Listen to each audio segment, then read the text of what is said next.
এটা হচ্ছে আমার টিকিট।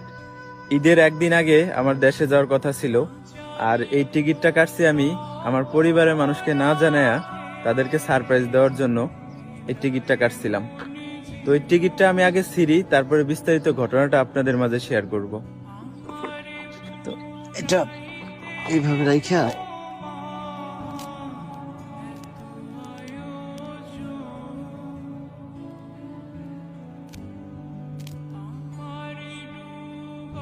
এই টিকিটটা ছিলাম কিসের জন্য জানেন?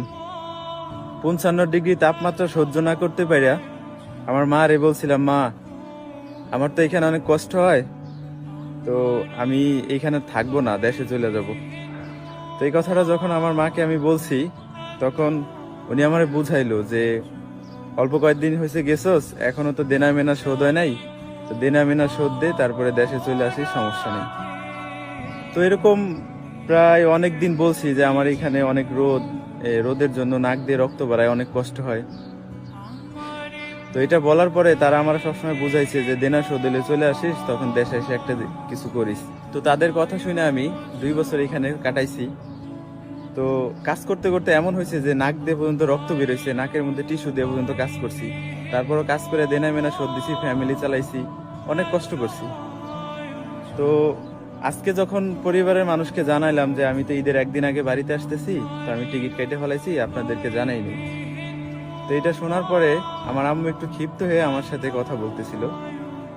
তো কয়েক কথা বলার পরে উনি ফোন কাইটা দিছে। ফোন কাইটা দিয়ে উনি বলতেছে যে আমি যদি দেশে যাই তাহলে সে নাকি বিষ খেয়ে মরে যাব। এই কথাটা আমার কানে শুনি নাই আমি, এটা আমারে বলছে হচ্ছে আমার পাশের বাড়ি এক ভাই, যে তুই বাড়িতে আসতেছস, তুই বাড়িতে আসলে তোর আম্মু নাকি বিষ খেয়ে মরে যাব। তো এই কথাটা শোনার পরে এতটা কষ্ট লাগছে, মানে ভাষায় প্রকাশ করার মতো না। যেই ছেলেটা এক বেলা যদি বাড়ির বাইরে থাকতো, মা যদি মুখ না দেখতে পারতো পুরা পাগল হয়ে যাইতো, সেই ছেলেটা 2 বছর এই প্রবাসের মাটিতে কুত্তার মতো নিজের জীবন যাপন করছি। আমি যে জুতাটা পরে আছি, জুতাটা কিন্তু এখনো ছিঁড়া ছিঁড়া জুতা পরে মনে করেন যে ডিউটি করছি, বাড়িতে টাকা পাঠাইছি, 1 টাকা খরচ করি নাই, শুধুমাত্র পরিবারের মুখে হাসি ফুটানোর জন্য। আর এখন বাড়ি যাওয়ার উদ্দেশ্য নিছি, বাড়ির থেকে যখন বলে যে তুই যদি বাড়িতে আসোস তাহলে আমি বিষ খেয়ে মরে যাবো, মা যদি এই কথা বলে, একটা ছেলের জন্য কতটুকু কষ্টজনক হইতে পারে বিষয়টা।